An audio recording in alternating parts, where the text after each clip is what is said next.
हरे राम राम राम हरे हरे, हरे कृष्णा कृष्णा कृष्णा हरे राम राम राम हरे हरे, हरे कृष्णा कृष्णा कृष्णा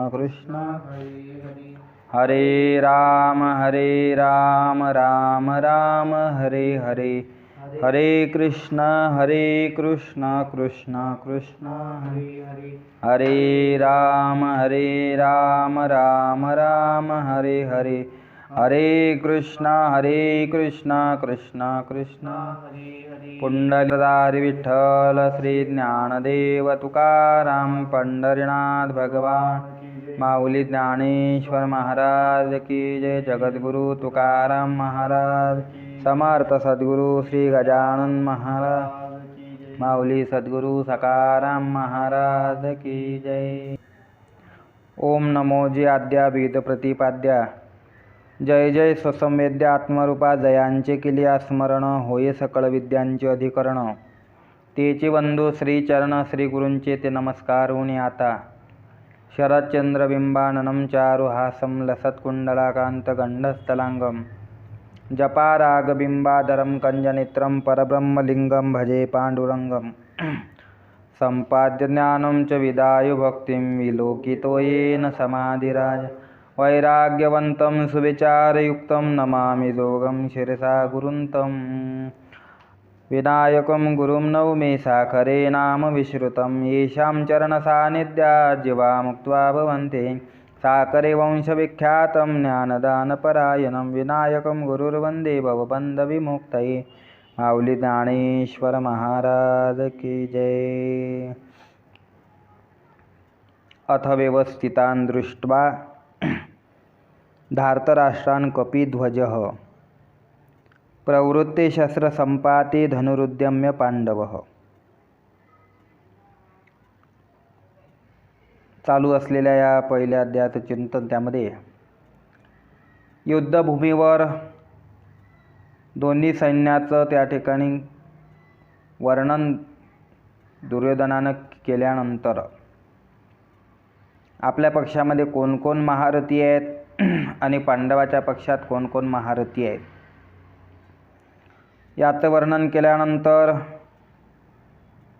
द्रोणाचार्याच्या जवळ येऊन दुर्योधन ज्यावेळेस बोलला किंवा आपल्या दळाचा जो नायक आहे, सेनापती आहे, ते भीष्माचार्य आहेत आणि त्यांचं आपण रक्षण करावं, हाची एक रक्षावा मी तैसा हा देखावा, असं वर्णन केल्यानंतर तुम्ही या भीष्माचार्याचं माझं जसं रक्षण करता तसं तुम्ही रक्षण करा, अशा पद्धतीनं भीष्माचार्याची स्तुती दुर्योधनानं केली आणि ते ऐकून भीष्माचार्याला त्या ठिकाणी उत्साह वीरश्री निर्माण झाली आणि त्यांनी मग शंख वाजवला आणि शहनाद केला आणि शंख वाजवल्यानंतर त्याचा तो आवाज सगळीकडे घुमत असताना त्या ठिकाणी मग परमात्म्यानंही शंखनाद केला। पांचजन्य नावाचा शंख वाजवला, अर्जुनानं देवदत्त नावाचा शंख वाजवला, त्यानंतर भीमानं पौंड्र नावाचा शंख वाजवला आणि धर्मराजानं त्या ठिकाणी आपला अनंत विजय नावाचा शंख वाजवला। सुघोष आणि मणिपुष्पक असा सहदेव आणि नकुल यांनी वाजवलेले शंख आहे। अशा शंखाचं वर्णन झाल्यानंतर त्याचा आवाज किती झाला की त्याचा आवाज एवढा की जणू काही महाप्रलय काळ होतो की काय, असं त्या ठिकाणी वाटू लागलं। परमात्म्यानं विचार केला किंवा न जाणो या पृथ्वीचाच विनाश होईल म्हणून देवानं ते सावरलं, म्हणजे दोन्ही नाद त्या ठिकाणी आवरल्यासारखे केलं आणि सृष्टी त्यामुळे सावरल्या गेली। घोष त्या ठिकाणी बंद झाल्यानंतरही सुद्धा प्रतिध्वनी येतच होता आणि त्या प्रतिध्वनीनंच कौरवाच्या अंतःकरण हे विदीर्ण केले होते, हृदय विदीर्ण केले होते, असं वर्णन आहे। आणि सगळे घाबरलेले त्या ठिकाणी, त्या नादानं घाबरलेले सगळे एकमेकाला त्या ठिकाणी सावध करतात आणि सावध करत असताना त्या ठिकाणी सगळ्यांनी एकमेकाला सावध केलेलं आहे। काही त्या ठिकाणी त्या आवाजाच्या प्रतिध्वनीनंच म्हणजे प्रतिध्वनीच्याच आवाजानं त्या ठिकाणी धैर्य सोडून दिलं. असं अवस्था त्या दोन्ही सैन्याची त्या ठिकाणी झालेली होती. आणि अशी अवस्था झाल्यानंतर पुढे काय झालं त्याचं वर्णन केलेलं आहे की अत व्यवस्थितान दृष्ट्वा धार्तराष्ट्रान् कपिध्वजः प्रवृत्ते शस्त्रसंपाते धनुरुद्यम्य पांडवः. अथ व्यवस्थितान् दृष्ट्वा धार्तराष्ट्रान् कपिध्वजः प्रवृत्ते शस्त्रसंपाते धनुः उद्यम्य पांडवः. नंतर कौरव सैन्य व्यवस्थितात म्हणजे व्यवस्थेने उभे राहिलेलं पाहून एकमेकावर त्या ठिकाणी आता शस्त्रप्रहार करण्याची तयारी किंवा शस्त्रप्रहार करण्याची वेळ आली असताना त्याने धनुष्य उचलून कपिध्वज ज्याच्या ध्वजावर म्हणजे मारुतीराय ज्याच्या ध्वजावर आहेत असा तो पांडूचा पुत्र अर्जुन त्या ठिकाणी म्हणू लागला. काय त्याचं वर्णन ज्ञानेश्वर महाराजांनी पुढे केलेलं आहे. जे त बळे प्रौढी पुरते महारथी वीर होते ते पुनरपे दळाते आवरिले. आता त्या ठिकाणी कोण कोण होतं त्या सैन्यामध्ये सामर्थ्याने युक्त असणारे प्रतिष्ठेने परिपूर्ण असणारे असे शूर मोठमोठे महावीर त्या ठिकाणी होते. आणि त्यांनी कसं तरी आपल्या सैन्याला त्या ठिकाणी सावरलं, धीर दिला. मग सरसेपण उठावले दोनवटोनी उचलले तया दंडिक शोभले लोकत्रय. मग सरसेपण उठावले नंतर एकजुटीनं ते सरसावले आणि दुप्पट जोराने त्या ठिकाणी उसळले.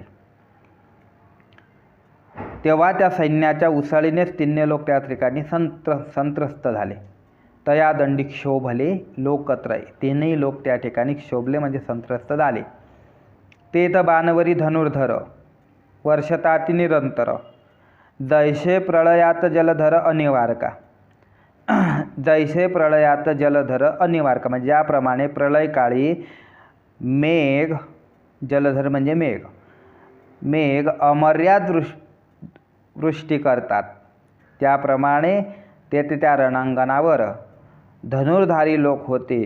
ते सगळे धनुर्धारी योद्धे बाणांचा एकसारखा वर्षाव त्या ठिकाणी करू लागले.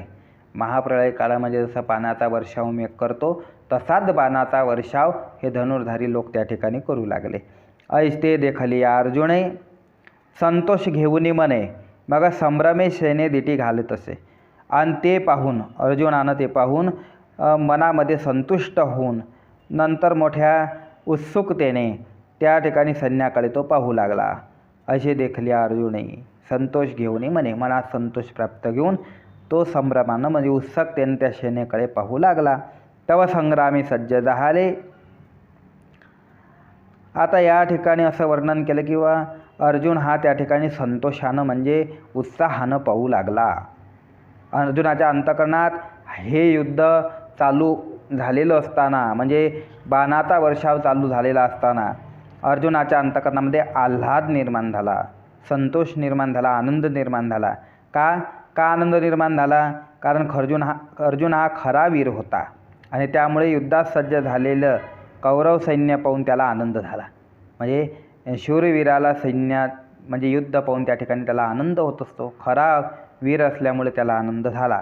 तव संग्रामी सज्ज झाले सकळ कौरव देखिले तव लीला धनुष्य उचलले पंडुकुमरे. तेव्हा त्या सर्व कौरव युद्धाला तयार झालेले त्यानं पाहिलं. सकळ कौरव देखिले कसे देखिले? संग्रामी सज्ज झालेले म्हणजे संग्रामाकरता युद्धाकरता सज्ज झालेले कौरव त्यांनी पाहिले. आणि मग काय केलं? अर्जुनाने सहज त्या ठिकाणी लीलेनं धनुष्य उचलला. कोण उचलला? पंडुकुमरे. पंडूचा कुमार असणारा पोरगा असणारा अर्जुन त्याने सहज लीलेने त्या ठिकाणी धनुष्य उचलला. आता धनुष्य उचलला म्हणजे काय? कोणता धनुष्य उचलला? ने गांडीव नावाचा धनुष्य त्याने उचलला. अर्जुनाला हे विख्यात जे गांडीव धनुष्य आहे त्याचं मागे वर्णन पाहिलं किंवा खांडवन अर्जुनाने जाळण्याच्या प्रसंगी त्याला हे प्राप्त झालेलं आहे. अग्निदेवानं अर्जुनाची मदत घेतली आणि अर्जुनाच्या मदतीनं खांडवन जाळलं म्हणून अग्निनारायणानं त्याला हे गांडीव धनुष्य दिलं. आता हे कोणाकडून मागून दिलं? म्हणे वरुणाच्याकडून हे मागून दिलेलं होतं. आता पूर्वी हे धनुष्य ब्रह्मदेवाने 1000, प्रजापतीने 503, इंद्राने 85, सोमराजाने 500, तर वरुणाने 100 वर्ष वापरलेलं होतं. अशा पद्धतीनं या धनुष्याची महती होती. आणि हे धनुष्य, गांडीव नावाचं धनुष्य अर्जुनालाही प्राप्त झालं होतं आणि तो त्यानं सहज लिहिलेलं ते धनुष्य त्या ठिकाणी उचललं. ऋषिकेशं तदा वाक्य मिदमाहमहीपते अर्जुनवाच सेनयोरुभयोर्मध्ये रथं स्थापयमेच्युत. आणि ते लीला धनुष्य उचलून त्या ठिकाणी अर्जुन परमात्म्याशी बोलता झाला. ऋषिकेशं तदा वाक्यमिदमाहमहीपते सेनयोरुभयोर्मध्ये अर्जुनवाच सेनयोरुभयोर्मध्ये रथं स्थापयमेच्युत. अच्युत मे रथम उभयोः सेनयो मध्ये स्थापय. अर्जुन म्हणला श्रीकृष्णाला, श्रीकृष्णा हे अच्युत म्हणजे हे परमात्मा, माझा रथ दोन्ही सैन्याच्या मध्यभागी उभा करा. अच्युत असा शब्द देवाच्या संबंधामध्ये वापरला. अच्युत म्हणजे का? कधीही जो च्युत होत नाही असा, म्हणजे जो नेहमी अढळ असतो, जो नेहमी ध्रुवाप्रमाणे अढळ आहे त्याला अच्युत म्हटलेलं आहे. म्हणजे जो त्याची चलायमान स्थिती नाही होत, कधीही तो चंचल नाही बनत, म्हणजे असा अच्युत असणारा तो परमात्मा. म्हणून त्याला अच्युत पद वापरलं. हे अच्युत माझा रथ हा दोन्ही सैन्याच्या मध्ये उभा करा असा अर्जुन म्हणाला. ते वेळी अर्जुन म्हणत असे, देवा आता झळकरी रथ पेलावा आणि उन्हीमध्ये घालावा दोही दळा. त्यावेळी अर्जुन देवाला म्हणू लागला, देवा आता लवकर ताबडतोब माझा रथ हा दोन्ही सैन्याच्या मध्ये तुम्ही नेऊन उभा करा. यावदेतान निरीक्षेहम योद्धुकामानवस्थितान कैर्मया स योद्धव्यमस्मिन् रणसमुद्यमे योच्छमानानवेक्षेहम ययतेत्र समागतः धार्तराष्ट्रस्य दुर्बुद्धेर्युद्धे प्रियचिकीर्षव. याचा अन्वय असा केला, यावत अहम एतान योद्धुकामान अवस्थितान निरीक्षे अस्मिन् रणसमुद्रे मया कै सह योद्धव्यम. त्यावेळेस अर्जुन असा म्हणू लागला की तेवढ्या वेळात मी या युद्धाच्या इच्छेनं जे या ठिकाणी उभे आहेत, योद्धुकामान म्हणजे युद्धाची इच्छा घेऊन, युद्धाच्या इच्छेने जे उभे असलेले आहेत त्यांचं निरीक्षण करतो आणि या रणसंग्रामामध्ये मला कोणाबरोबर युद्ध करायचं आहे ते मी या ठिकाणी पाहतो. म्हणजे दुसऱ्या श्लोकाचा अन्वय दिला पुढे, दुर्बुद्धेर धार्तराष्ट्रान युद्धे प्रियचिकीर्षवः ये येते अत्र समागतः तान योत्स्यमानान अहम अवेक्षे. दुर्बुद्धेर म्हणजे दुर्बुद्धी अशा दुर्योधनाने युद्धात कल्याण इच्छिणारे जे जे काही राजे लोक या ठिकाणी आले आहेत त्या युद्ध करू इच्छिणाऱ्यास मी पाहतो. जे युद्धाची इच्छा करतात आणि त्यांना मी पाहतो. योद्धुकामान या पदातून असा निर्देश केलेला आहे की युद्धाची इच्छा असलेले. मग आता युद्धाची इच्छा हे फक्त कौरवाकडच्यालेच होती का? पांडवाकडच्याले युद्धाची इच्छा नव्हती का? पांडवाकडच्याले युद्धाची इच्छा नव्हती. पांडवांनी युद्ध होऊ नये म्हणून बरेच प्रयत्न केले. भगवान कृष्ण परमात्म्याला शिष्टाईसाठी पाठवलं. कशासाठी? युद्ध होऊ नये, आमचं राज्य आम्हाला परत द्या, युद्ध थांबवा. नका आमचं पूर्ण राज्य देऊ, पण कमीत कमी 5 गावं तर आम्हाला द्या. 5 गावं द्या आणि युद्ध थांबवा. म्हणजे युद्ध थांबवण्याचा प्रयत्न केला ना परमात्म्याला स्वतःला, म्हणजे स्वतः परमात्मा जाऊनही त्या ठिकाणी युद्ध थांबलं नाही. बरं, आपलं विदुर काकानं शिष्टाई नाही केली का? विदुर काकानं शिष्टाई केली, पण विदुर काकानं शिष्टाई केल्यानंतर युद्ध थांबलं का? नाही थांबलं. म्हणजे पांडवापेक्षा युद्धाची इच्छा कोणाला जास्त आहे? कौरवाला. म्हणून त्यांच्या संबंधात शब्द वापरताना म्हटलेला योद्धुकामान म्हणजे युद्धाची इच्छा असणारे.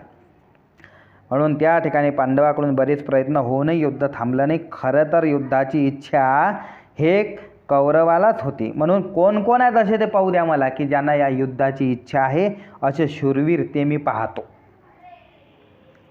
जव मी नावेक हे सकळवीर सैनिक, न्याहाळीन असेक झुंज तेजे.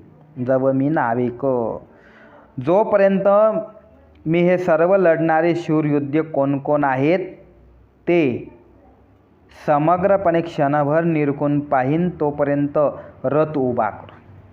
न्याहाळीन असेक झुंज तिजे, जे झुंजणारे आहेत त्यांना मी क्षणभर त्या ठिकाणी निरीक्षण त्यांचं करणार आहे. कोणकोणते ते युद्ध आहेत त्यांना मी पाहणार आहे.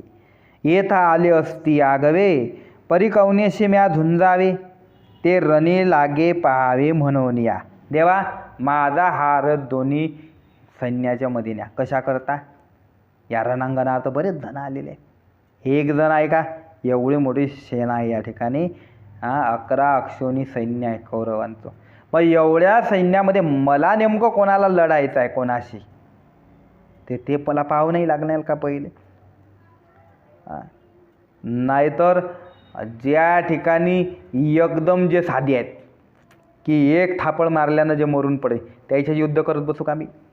माझा अधिकार का? मी पुढच्या कोणाशी युद्ध केलं पाहिजे हे मी पाहिलं पाहिजे. इथं आले तर सगळे युद्धाच्याच इच्छेनं आले, इथं आले असते आगवे, पण मी कोणाशी झुंजलं पाहिजे हे महत्त्वाचं आहे ना. म्हणजे आपण कोणाशी युद्ध करावं हे आपण ठरवलं पाहिजे. युद्ध करायला तर बरेच आले. जसं की समाजामध्ये माणसाची परीक्षा घ्यायला लोक बरेच येत असतात. मग बरेच लोक जर आपली परीक्षा घ्यायला तयार असेल तर आपण कोणाला आपली परीक्षा घेऊ दिली पाहिजे हे आपण ठरवलं पाहिजेत ना. तसं युद्ध करत असताना मी कोणाशी युद्ध केलं पाहिजे हे मी पहिले ठरवलं पाहिजे. हे पाहिलं पाहिजे मला कोणाशी झुंजावं लागणार आहे. ते रणी लागे पाहावे म्हणून या, म्हणून माझा रथ तुम्ही मध्ये उभा करा असं मी बोलतो. बहुत करुणी कौरव हे आतुर दुःस्वभाव, अन वाटवा विना हाव भांडती झुंजी. पुष्कळदा हे कौरव जे आहेत हे उतावीळ होऊन दुष्ट स्वभावाचे असणारे कौरव सामर्थ्या वाचून युद्धाची उत्कट इच्छा बाळगतात. वाटिवा विना हाव म्हणजे सामर्थ्याशिवाय युद्धाची इच्छा करणं. बांधती झुंजी म्हणजे युद्धाची इच्छा करतात. इथे वाटवा विणं म्हणजे पुरुषार्था वाचून किंवा सामर्थ्या वाचून अथवा पराक्रमा वाचून असा त्याचा अर्थ केला. म्हणजे पराक्रमा वाचून हे युद्धाची इच्छा करतात का? कारण हे स्वभावता कशी आहे? दुःस्वभावी आहे. ते यांचा स्वभाव दुःस्वभाव आहे म्हणून ते युद्धा करतात. त्या ठिकाणी खऱ्या अर्थानं उतावीळ झालेले. झुंजाची आवडी धरती, परिसंग्रामी धीर नव्हती, हे सांगोनी रायाप्रती काय संजय बोले. संजय हे वाक्य धृतराष्ट्राला सांगून राहिला की अर्जुन देवाशी असा बोलून राहिला. कसा? झुंजाची आवडी धरती, हे कौरव युद्धाची इच्छा धरतात, परिसंग्रामी धीर नव्हती, पण संग्रामात मात्र यांच्या ठिकाणी धैर्य नाही, धीर धरू शकत नाही ते संग्रामामध्ये. आणि असं त्या ठिकाणी संजय धृतराष्ट्राला सांगून पुढे काय बोलला, काय म्हणला? संजय म्हणाला, काय म्हणला? एव मुक्त ऋषिकेशो गुडाकेशेन भारत शेनयोरुभयोर्मध्ये स्थापयित्वा रथोत्तमं भीष्मद्रोण प्रमुखतः सर्वेषांच महीक्षितां उवाच पार्थ पश्यैतान् समवेतान् कुरुनीति.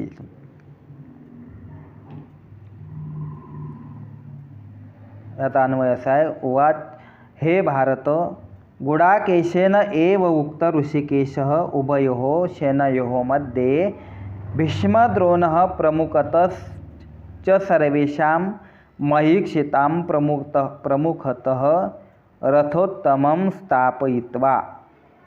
हे पार्थ एतान् समवेतान् कुरुन पश्य इति उवाच. असा तो म्हणाला. काय म्हणला? हे धृतराष्ट्र, अर्जुनाने असं म्हणता श्रीकृष्णाने दोन्ही सैन्याच्या मध्ये म्हणजे भीष्माचार्य, द्रोणाचार्य आणि सर्व राजे लोक त्यांचे समोर उत्तम रथ उभा करून हे पार्थ या एकत्र जमलेल्या सर्व कौरवांना पहा असे तो कृष्ण परमात्मा अर्जुनाला म्हणाला. म्हणजे परमात्म्यानं भीष्माचार्य आणि द्रोणाचार्य यांच्यासमोर रथ उभा करून अर्जुनाला म्हणू लागला की हे युद्धाकरता आलेले सगळे कौरव तू पहा. आणि असं म्हणत असताना संजयानं धृतराष्ट्रासाठी हे भारत असा त्या ठिकाणी संबोधन दिलेलं आहे. हे भारत कोणाला म्हटलं त्या ठिकाणी? धृतराष्ट्राला. एवमुक्त ऋषिकेशो गुडाकेशेन भारत, म्हणजे धृतराष्ट्राला भारत म्हटलं. आता या ठिकाणी भारत या नावाने संबोधलं. काही ठिकाणी अर्जुनालाही सुद्धा भारत नावाने संबोधलेलं आहे. का? कारण हे दोन्हीही भरत वंशातले आहेत. म्हणजे यांच्या कुरुवंशाचा मूळ राजा कोण होऊन गेला पुढे? भरत. आणि भरत कुलातले असल्यामुळे, भरत कुलात उत्पन्न झाले असल्यामुळे यांना भारत या नावाने संबोधलेलं आहे. संजय धृतराष्ट्राला भारत नावानं संबोधत असताना या ठिकाणी त्या संजयाला धृतराष्ट्राला असं सुचवायचं आहे की बाबा, अरे तू भरत वंशामध्ये जन्माला आलेला आणि भरत वंशीय का राजे असे अन्यायी होते का? तू भरत कुलात जन्माला आला आणि पांडवावर अन्याय करू लागला. हे भरत कुलात जन्माला येऊन हे तू बरं नाही करून राहिला.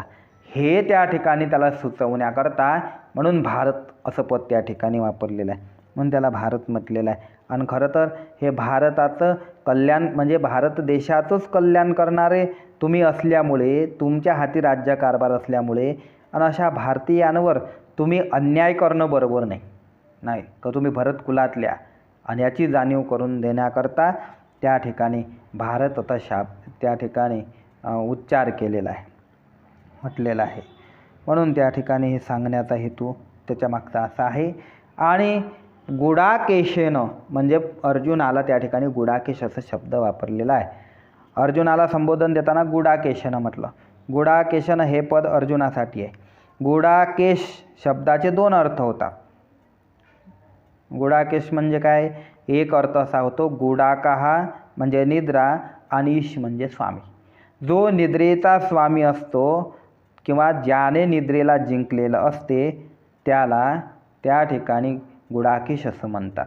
आणि दुसरा अर्थ त्याचा असा होतो गुडा हा म्हणजे वळून वाकडे झालेले आणि केश म्हणजे केस आपले. वळून वाकडे झालेले केस म्हणजे कुरळे केस. कुरळे केस ज्याचे आहे त्याला म्हणतात गुडाकेश. आणि अर्जुनाचे केस हे कुरळे होते म्हणून अर्जुनाला गुडाकेश असं संबोधन दिलं.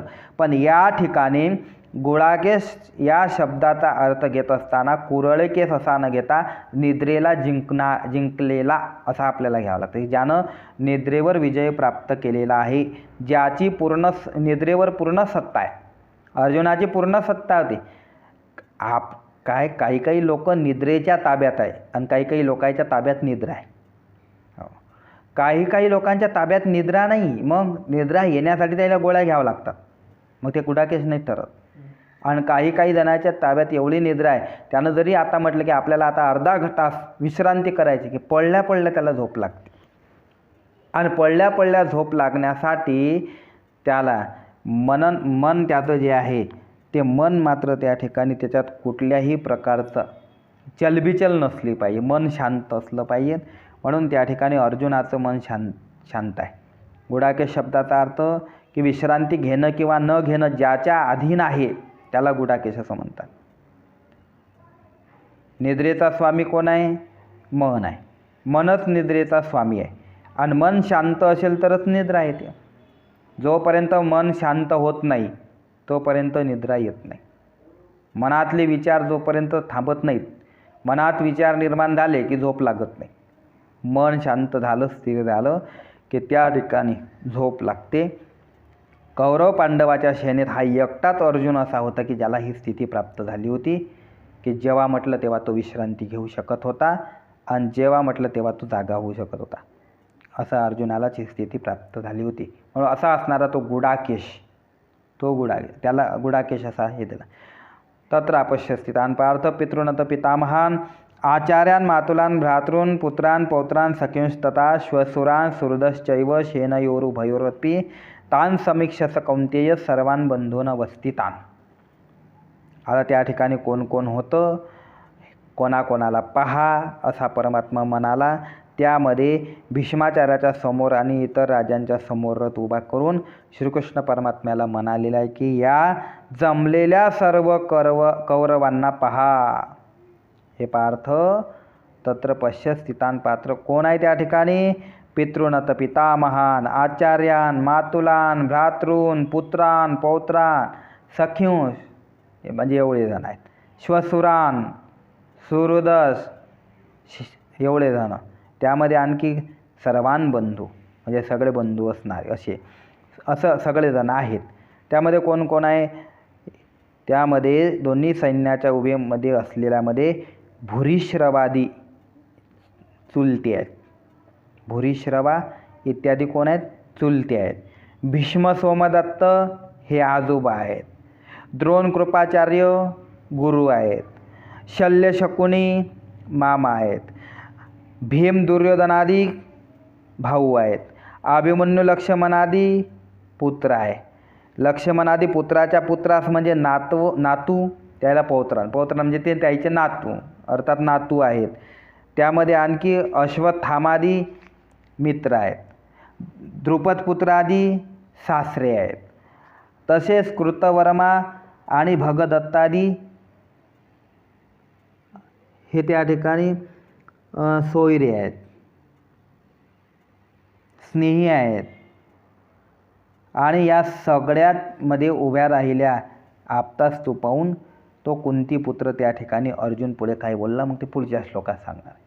म्हणून याच्यावर माऊलीने भाष्य केलेलं आहे. ऐका अर्जुन इतके बोलिला तव कृष्ण रथू पेलिला दोन्ही सैन्या माझे केला उभा त्याने. ऐका अर्जुन इतके बोलला. अर्जुन एवढं बोलला आणि एवढं बोलून मग काय झालं? कृष्णे रथू पेलिला, कृष्णाने रथ हाणला आणि दोन्ही सैन्या माझी केला उभा त्याने. दोन्ही सैन्याच्या मध्ये नेऊन परमात्म्यानं तो रथ उभा केला. कुठे उभा केला? जेत भीष्म द्रोणादिक जवळकेची सन्मुख पृथ्वीपती आणिक बहुत हाती. अशा ठिकाणी रथ जमा केला नेऊन उभा केला की ज्या ठिकाणी भीष्म द्रोणादिक आहेत. भीष्म द्रोणाचार्याच्या पुढे रथ नेऊन उभा केला. हो, आणि त्याच्या जवळ नेऊन उभा केला. जवळिकेची सन्मुख, सन्मुख मुखासमोर एकदम समोरासमोर. आणखी कोण कोण होते तिथं? पृथ्वीपती आणिक बहुता हाती, पुष्कळ असे राजे त्या ठिकाणी समोर उभे होते. पण सन्मुख कोणाच्या नेला? भीष्म द्रोणादिकाच्या. का सन्मुख नेला? भीष्म द्रोणादिकाच्या अगदी समोर आणून उभा केला. कशामुळे? कारण अर्जुनाच्या ठाई सहजगत्या मोह निर्माण झाला पाहिजेत म्हणून त्या ठिकाणी भीष्म आणि द्रोणाचार्याच्या समोर नेऊन उभा केला. अर्जुनाच्या अंतकरणात मोह झाला पाहिजेत असं देवाला का वाटलं बा? मोह निर्माण होणं हा तर विकार आहे का नाही? अंतकरणातले विकार गेले पाहिजेत का अंतकरणात विकार निर्माण झाले पाहिजेत? गेले पाहिजेत. पण अंतकरणातले विकार गेले पाहिजेत असं जर असेल तर परमात्मा अर्जुनाच्या मनात मोह निर्माण झाला पाहिजेत असा विचार का करतात? किंवा त्यासाठी म्हणून रथ त्यांच्यासमोर उभा का करतात? कारण अर्जुनाला आपलं परमात्म्याला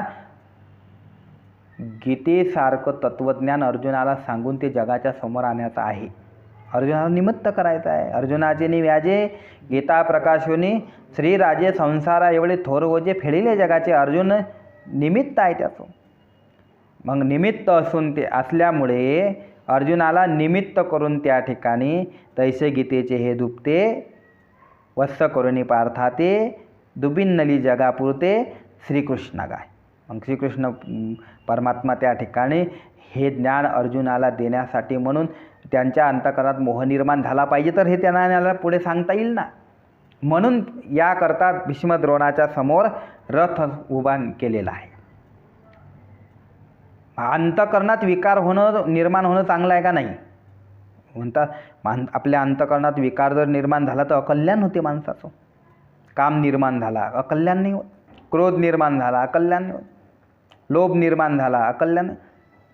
आपल्या ठिकाणी निर्माण झालेला विकार जगाचं अकल्याण करते. पण साधू माणसाच्या ठिकाणी निर्माण झालेला विकार जगाचं भलं करत असते. ज्ञानेश्वर महाराजांच्या ठिकाणी क्रोध निर्माण झाला नसता ताटीचे अभंग आपल्याला भेटले नसते. राग आला म्हणून ताटी लावून बसले म्हणून मुक्ताबाईच्या मुखातून ताटीचे अभंग निघाले. म्हणजे संतांच्या ठिकाणचा विकार जगाचं भलं करून जाते. पराशराच्या ठिकाणी काम निर्माण झाला नसता जगाला व्याज भेटले नसते. संतांच्या ठिकाणचा विकार जगाचं भलं करून जातो. अर्जुनाच्या ठिकाणी मोह निर्माण झाला नसता जगाला गीता प्राप्त झाली असते. विकार जगाचं भलं करून जातो म्हणून अर्जुनाच्या ठिकाणी मोह निर्माण व्हावा म्हणून भीष्म द्रोणाच्या समोर नेऊन व्रत उभा केला. बाकीच्याच समोर का नाही नेला बरं? दुःशासनाच्या समोर, दुर्योधनाच्या समोर न्यावं लागत होता. पण दुर्योधन दुःशासनाच्या समोर नेऊन मोह वाढला नसता, कारण त्याच्या विषयी एवढी आपुलकी नव्हतीच. ते जरी भाऊ होते तरीही भीष्म द्रोण हे अधिक जवळचे होते. अधिक जवळचे असल्यामुळे अधिक जवळच्या माणसाविषयी मोह निर्माण होतो. आणि तो असा दूर असला की नाही, जवळच्या माणसाविषयीचा मोह दूर होत असतो. एखादा जवळचा माणूस दूरही जरी असला तरी त्याच्याविषयी अंतःकरणात मोह निर्माण. जवळचा माणूस बाहेर गावी राहतो, तिथं तो बिमार पडला असं जरी तार आपल्याला प्राप्त झाली किंवा फोन आला तरी माणूस जिथं त्याचे अंतःकरण त्याचं व्याकुळ होऊन जाते. म्हणजे जवळच्या माणसाविषयी अंतःकरणात मोह निर्माण होतो. म्हणून भीष्म आणि द्रोणाच्या समोर रथ नेऊन उभा केलेला आहे. ते तर स्थिर करून या रथ अर्जुन असे पाहतो तो दळभार समस्त संभ्रमेशी. आणि त्या ठिकाणी परमात्म्यानं रथ स्थिर केला आणि अर्जुन त्या ठिकाणी तो पाहू लागला. सगळं सैन्य त्या ठिकाणी आपल्या उत्सुकतेने अर्जुन त्या ठिकाणी पाहतो आहे. तो दळभार समस्त संभ्रमे उत्सुकतेने पाहतो आहे. मग देवा म्हणे देख देख हे गुरु गोत्र गुरु अशेक तव कृष्णा मनी नाविक विस्मदा. ते सैन्य अर्जुन पाहू लागला आणि पाहता पाहता अर्जुन देवाला म्हणाला. देवाला काय म्हणाला? देवा देख, पहा पहा, हे पहा काय, हे गोत्र गुरु असे, हे पहा हे सर्व नातेवाईक आणि गुरु आहेत. असं तो बोलल्यानंतर तव कृष्णामणी नाविक विस्म. आणि तेव्हा ते ऐकून कृष्णाच्या मनात आश्चर्य अचंबा निर्माण झाला. का अचंबा निर्माण झाला? विस्मय म्हणजे आश्चर्य, विस्मय म्हणजे नवल. देवाला नवल वाटण्याचं कारण काय? देवाला नवल वाटण्याचं कारण असं की गुरु गोत्र असे शब्द अर्जुनाच्या मुखातून कसे काय आलेत बुवा. अर्जुनाच्या मुखातून तर शब्द यायला पाहिजेत की देवा पहा हे आपले शत्रू समोर उभे आहेत. पण शत्रू असं न म्हणता तो त्यांना त्या ठिकाणी गुरुगोत्र म्हणू लागला. आणि हे ऐकूनच देवाच्या मनात आश्चर्य निर्माण झालं. का? ज्ञान बदललं की त्याबद्दलच्या भावना बदलतात आणि भावना बदलल्या की क्रिया बदलतात. शत्रूच्या ऐवजी नातेवाईक आहेत अशी भावना निर्माण झाली आणि त्यामुळे झालं काय? कृपा निर्माण झाली. हे माझे शत्रू आहेत अशी भावना निर्माण न होता हे गुरुगोत्र आहेत अशी भावना निर्माण झाली आणि त्यामुळे अंतःकरणात कृपा उत्पन्न झाली. त्यामुळे अर्जुन युद्धविन्मुख झाला. तो आपण म्हणे येत काही कवन जाणे हे मनी धरले येणे परी काय आश्चर्य असे. तो आपण म्हणे कोण? तो आपण स्वतःशी स्वतःला म्हणाला. कोण? परमात्मा, भगवान कृष्ण परमात्मा स्वतःच्या मनाले म्हणू लागला हे तर काही कवन जाणे. हे तर काय झालं? हे काय यानं मनामध्ये धरलं? हे काय यानं मनात आणलं? कोण जाणे, कोणास ठाऊक. परंतु यामध्ये काहीतरी विलक्षण आहे, काहीतरी आश्चर्य आहे यामध्ये. हो, ऐशे पुढील असे घेत तो सहज जाणे हृदयस्थ परी ओगा असे निवांत ते वेळी. ऐशी पुढील असे याप्रमाणे श्रीकृष्णाने अर्जुनाबद्दल पुढचं अनुमान घेतलं, पुढचं अनुमान बांधलं आणि पुढचं अनुमान बांधून तो सहज जाणे हृदयस्थ तो म्हणजे परमात्मा सर्वांतर्यामी असल्यामुळे त्याने हे सहज जाणलं. परंतु त्यावेळी तो शांतपणे स्तब्ध राहिला. परियोगा असे निवांत ते वेळी तो त्यावेळी स्तब्ध राहिला, काहीच बोलला नाही. तेव्हानं सगळं जाणलं आहे याच्या मनात काय चालू आहे ते. तेव्हाचं वर्णन करत असताना तो जाणे हृदयस्थ म्हटलं. परमात्मा हृदयस्थ आहे म्हणजे अंतर्यामी आहे. परमात्मा सगळ्यांच्या हृदयामध्ये राहतो. सर्वस्यचाहम हृदय सन्नी विष्टो. सर्वांच्या हृदय देशी मी अमुका आहे ऐशी. बुद्धिस्फुरी अहर्निशी ती वस्तू आहे, तैसा हृदयामध्ये मी राम, म्हणून तो परमात्मा अंतर्यामी आहे. म्हणून मनात काय चाललं, कोणते विचार मनात निर्माण झाले हे त्याला सगळं कळते. न सांगता तुम्हा कळो येते अंतर, हे परमात्म्याला सगळं कळते. का? परमात्मा मन कवळा आहे. मन कवळा असल्यामुळे सगळ्याचे मन परमात्मा जाणतो, असा तो परमात्मा.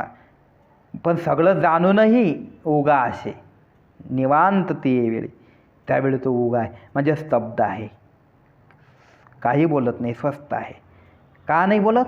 कारण शहाणे लोक योग्य प्रसंग प्राप्त झाल्याशिवाय बोलत नसतात.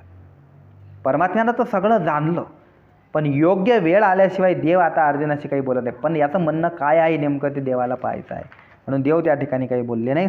तव ते तपार्थ सकळ पितृपितामह केवळ गुरुबंधू मातूळ देखता झाला. आणि त्या ठिकाणी ते अर्जुन सकळ म्हणजे सगळे जण, म्हणजे कोण? पितृ, पितामह म्हणजे त्या ठिकाणी आपले वडील, आजोबा, गुरु किंवा गुरुबंधू, मातूळ म्हणजे मामे, हे सगळ्यांना त्यानं पाहिलं. इष्टमित्र आपले कुमरजन देखील, आणि हे सकळ असती आले तया माझी. आपले इष्टमित्र आलेले आहेत, आपले मुलं बाळा आलेले आहेत, हे सगळं त्यानं त्या ठिकाणी पाहिलं. सूरजन सासरे आन कई सके सोयरे, अन कुमर पौत्र धनुर्धरी देखिले तेथ. त्या ठिकाणी आणखी कोण होतं? म्हणे सूरजन होते, म्हणजे सूरजन हृदयाच्या जवळ असणारे सखे, सोय म्हणजे असे असणारे मित्र. सासरे होते, अनेक ही सखे सोयरे, अनेक असे सखे सोयरे होते, पोरं होते, नातू होते. हे सगळं अर्जुनानं त्या ठिकाणी पाहिलं. आणखी कोण होतं? जया उपकार होते केले का आपादी जे रक्षिले, हे असो वडील धाकुले आदी करून. आणि ज्यांनी या पांडवावर अनंत उपकार केले होते किंवा संकट काळामध्ये ज्यांनी रक्षण केलं, असे सगळे होते. म्हणजे भीष्म, द्रोणादिक यांनी लहानाचं मोठं केलं, भीष्माचार्यांनी लहानाचं मोठं केलं, पांडवांना रक्षण केलं, पांडवाचं संकट काळामध्ये रक्षण केलं.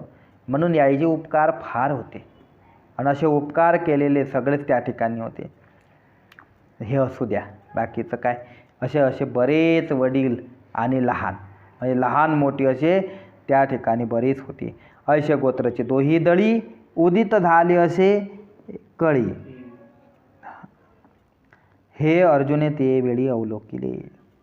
ऐशे गोत्राची दोही दळी, असे दोन्ही दळामध्ये म्हणजे दोन्ही सैन्यामध्ये आपले जे गोत्र आहेत, म्हणजे आपले जे सोयरे, सख्खे सोयरे, हे सगळे दोन्ही सैन्यामध्ये त्या ठिकाणी आहेत, असं त्यानं त्या ठिकाणी पाहिलं, अवलोकन केलं. म्हणून त्या ठिकाणी असं अवलोकन केल्यानंतर त्या अर्जुनाच्या मनामध्ये काय झालं? कृपा निर्माण झाली. आणि ती कृपा कशी निर्माण झाली त्याचं वर्णन पुढच्या श्लोकामध्ये केलं. ते पुढच्या श्लोकामध्ये आपण त्याचं वर्णन पाहू. पुंडलिक वरदार विठ्ठल श्री ज्ञानदेव पंढरीनाथ भगवान के जय. माऊली ज्ञानेश्वर. आता विश्वात्मके देवे नेवाग्यज्ञ तोषावे, तोषो निमद्यावे पसाय. जे खळांचे व्यंकटे सांडो, तया सत्कर्मे रती वाढो. भूता परस्परे मैत्र जीवांचे दुरितांचे तिमिरदावो. विश्वस्वधर्म सूर्य पावो, जो जे वांछिल तो ते लावो प्राणी. वर्षत सकळ मंगळी ईश्वर निष्ठांची मांड्याळी. अनवर्त भूमंडळी भेटतो चला कल्पतरूचे आरव. चेतना चिंतामणीचे गाव, बोलती जर्णम पियुषांचे.